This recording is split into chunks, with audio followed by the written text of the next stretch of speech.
काम पर जाएं या नगरपालिका के चक्कर काटें, जब जब भी नगरपालिका जाते हैं तब तब बाबू और अधिकारी कहते हैं कि तुम्हारा काम हो जाएगा, लेकिन सालों से आवेदन के बाद भी हमें आवास योजना का लाभ नहीं मिल सका है। ये कहानी है झुग्गी बस्ती में निवासरत गरीब परिवार से संबंध रखने वाली Pramila by Maneshwar, Kiran by Gurjar, परदेसी पांचे जैसे कई गरीब परिवारों की, जिन्हें नगरपालिका के सालों चक्कर काटने के बाद भी प्रधानमंत्री आवास योजना का लाभ नहीं मिल सका है। ऐसा केवल इन्हीं के साथ नहीं हो रहा है, बल्कि उन गरीबों को भी सालों बीत जाने के बाद अब तक आवास योजना की किश्त नहीं मिल सकी है, जिनका आवास स्वीकृत हो गया है। और तो कई ऐसे भी हैं जिन्हें पहली दूसरी तो किश्त मिली, लेकिन उसके बाद की किश्त के लिए वह नगरपालिका के चक्कर ही काट रहे हैं। जबकि कथित अपात्रताधारियों ने प्रधानमंत्री आवास योजना से अपने भवन को ऐसा बना लिया है जैसे कि वह बंगला हो, जिससे ही साफ नजर आता है कि प्रधानमंत्री आवास योजना की उन्हें जरूरत तो नहीं थी, लेकिन कृपात्र होने के बाद से उनका आवास योजना में बंगला खड़ा कर दिया गया। नगर के झुग्गी झोपड़ी में निवासरत प्रमीला मानेश्वर अपने कबेलू के कच्चे मकान में पॉलीथीन डालकर परिवार के साथ रहती है।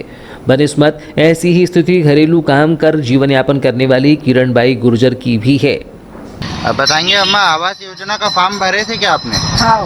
कब भरे थे, कितना समय हुआ? 2020 में। अभी तक कितनी कुछ किस्तें मिली आपको? नहीं, कुछ भी नहीं आया। क्यों नहीं मिली किस्त, क्या बोलते हैं? वहाँ तो जा रही तो हो जाएगा बोल रहे, पर आया तो नहीं अभी तक, कितने बार चले गए। बहुत सारे लोगों को किस्त मिली, मकान भी बना, लेकिन आपका तो कच्चा मकान है। हाँ। तो स्वीकृति हो गई आपके मकान की?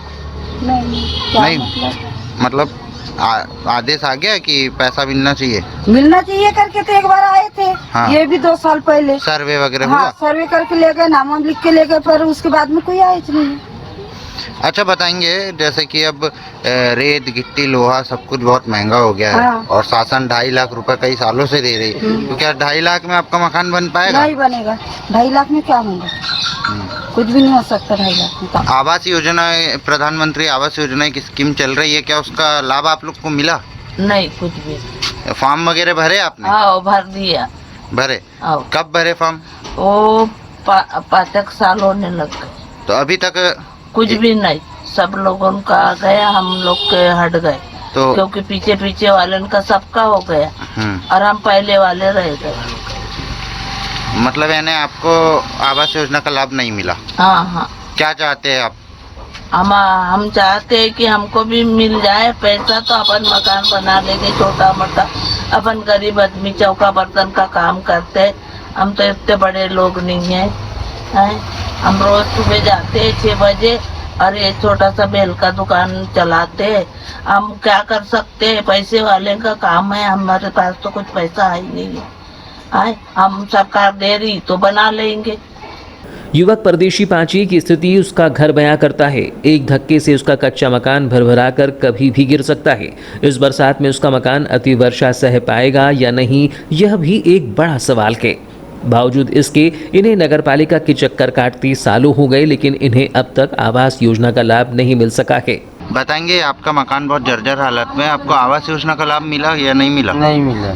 आवेदन किए आपने? आप कब आवेदन किए थे? कब से करे जी, सबका आ गया। कितना समय हो गया? ये हो गया अपन 2-3 साल में लगे, धीरे करे। क्यों नहीं आया? सबका पैसा आया, आप लोग का क्यों नहीं आया अभी तक? और पता नहीं, ये सब पैसे मांग रहे जी। कभी कार्यालय जाके आपने किसी अधिकारी से संपर्क किया, बात की? नगर पालिका गए थे, वहाँ पर आनंद भी बैठते, उनसे बात करे तो बोलते आज डल जाएंगे, 15 दिन के बाद डल जाएंगे, ऐसे ही कर रहे। किस प्रकार की समस्या रहती है बारिश में आप लोगों को? ये देखो ना, आप खुद ही देख सकते हो समस्या क्या है। तो अच्छा बताएंगे, प्रधानमंत्री आवास योजना का आपने भी फॉर्म भरे थे? कब फॉर्म भरे थे आपने? 2017 में। अच्छा, कितनी किस्तें आपको अभी तक मिली? पहली किस्त कितनी मिली? कितने? 1 लाख। अच्छा, कब मिली पहली किस्त आपको? ये कौन तारीख में? जनवरी की पहली। जनवरी में मिली। तो अब बाकी की किस्त अभी कितनी रुकी हुई है आपकी? हाँ, अभी नहीं आई है, मतलब 1 लाख पहली किस्त रही है, उसके बाद में अभी नहीं आई है। तो क्या लगता है आपको, शासन की योजना का लाभ सही तरीके से मिल रहा है कि नहीं? हाँ, मिल रहा है। मिल रहा है। हाँ। जिसको लेकर झुग्गी झोपड़ी प्रकोष्ठ कार्यवाहक प्रदेश अध्यक्ष मकसूद खान का कहना है कि नगरीय क्षेत्र में केवल और केवल झुग्गी झोपड़ी में लगभग 400 गरीब परिवारों को प्रधानमंत्री आवास योजना का लाभ मिलना था, लेकिन हालत ये है कि इन गरीब परिवारों को मिलने की बजाय अपात्रताधारी बड़े लोगों को पहले पाव की तर्ज पर नगरपालिका ने राशि तो दे दी, लेकिन गरीब परिवारों को राशि नहीं मिली, जिन्हें 1-2 किश्त मिली है और उन्हें भी सालों बाद तक पूरी राशि नहीं दी जा सकी है। योजना का लाभ आपको मिला क्या? नहीं, मुझे तो नहीं मिला। और मेरे बेटे ने भरा है, वो अलग रहता है, तो 4 साल 3 साल पहले फॉर्म भरा गया था, नहीं हुआ। और यहाँ तो बहुत से कम 400 मकान सैंक्शन हुए हैं, क्योंकि जिनका होने का था उनका नहीं हुआ। ऐसे बहुत से जर्जर मकान गिरने की हालत में है। हमारा कहने का मतलब ये है कि जो पात्रता रखता है आज अगर इनके धोखे से पैसे डल जाएंगे तो बारिश में क्या होंगे कि अगर मकान भी तोड़ेंगे ना तो किराए से रहना पड़ेगा इनको। और 2.5 लाख लोहा महंगा, सीमेंट महंगी, हर चीज़ महंगी चल रही है और आगे चल के और भी महंगा होगा। तो 2.5 लाख में तो मकान बनता नहीं। शायद ठीक है अगर 2.5 लाख दे रहे हैं तो, लेकिन दे तो लोगों को आते हैं और नगर पालिका से कर्मचारी तुम्हारा जल्दी हो जाएगा, इस महीने डल जाएगा, उस महीने आश्वासन से सब जी रहे हैं, जीवन यापन कर रहे हैं। कई लोगों के मकान गिर गए हैं, लेकिन क्या करें, आज से बैठे हुए हैं कि आज नहीं तो कल हमारा होगा। अब बेचारे ये सब गरीब लोग हैं जो कबरतन काट अपना जीवन यापन करते हैं, लेकिन ये सोचना चाहिए शासन को। भारतीय जनता पार्टी के प्रदेश अध्यक्ष वी.डी. शर्मा के निर्देश पर बालाघाट में भी पार्टी ने 7 अप्रैल से 20 अप्रैल तक सामाजिक न्याय पखवाड़ा मनाया। इस पखवाड़े के अंतर्गत भाजपा और भारतीय जनता युवा मोर्चा के द्वारा जिले, नगर और मंडलों में विभिन्न कार्यक्रमों का आयोजन किया गया। पखवाड़े के समापन के अंतिम दिन बुधवार को भारतीय जनता युवा मोर्चा की टीम ने सुबह 7 बजे बालाघाट नगर के हनुमान चौक स्थित चंद्रशेखर आजाद, महात्मा गांधी इतवारी बाजार स्थित वीर शिवाजी, सराफा बाजार, महाराणा प्रताप, नेताजी सुभाष चंद्र बोस, डॉक्टर अंबेडकर, रानी दुर्गावती, वीरांगना रानी अवंतीबाई लोधी की प्रतिमा स्थल पर पहुंचकर प्रतिमाओं के आसपास स्वच्छता अभियान चलाकर साफ सफाई की गई। इसके पश्चात महापुरुषों और स्वाधीनता संग्राम सेनानियों की प्रतिमाओं को पानी से धोकर साफ किया गया। तत्पश्चात माल्यार्पण कर श्रद्धांजलि अर्पित की। साथ ही साथ जिले में निवास करने वाले स्वाधीनता संग्राम सेनानियों एवं अर्धसैनिक बलों के परिवारों के बीच पहुंचकर उनका सम्मान भी किया गया। मीडिया से चर्चा करते हुए भाजपा युवा मोर्चा जिला अध्यक्ष भूपेंद्र सुहागपुरी ने बताया कि भारतीय जनता युवा मोर्चा के प्रदेश अध्यक्ष वैभव पवार के निर्देशन पर पार्टी के द्वारा सामाजिक न्याय पखवाड़ा मनाया गया था, जिसके अंतर्गत 7 से 20 अप्रैल तक जिले और नगर में अनेकों कार्यक्रम किए गए, जिसमें जिला चिकित्सालय में फल वितरण, कोरोना वैक्सीनेशन कैंप, रक्तदान, स्वाधीनता संग्राम सेनानियों का सम्मान, देश के लिए बलिदान हुए वीर जवानों के परिजनों का घर जाकर सम्मान, जनसंघ के कार्यकर्ताओं का घर जाकर शॉल, श्रीफल देकर सम्मान सहित अम्बेडकर जयंती पर कार्यक्रम जैसे विभिन्न आयोजन किए गए थे।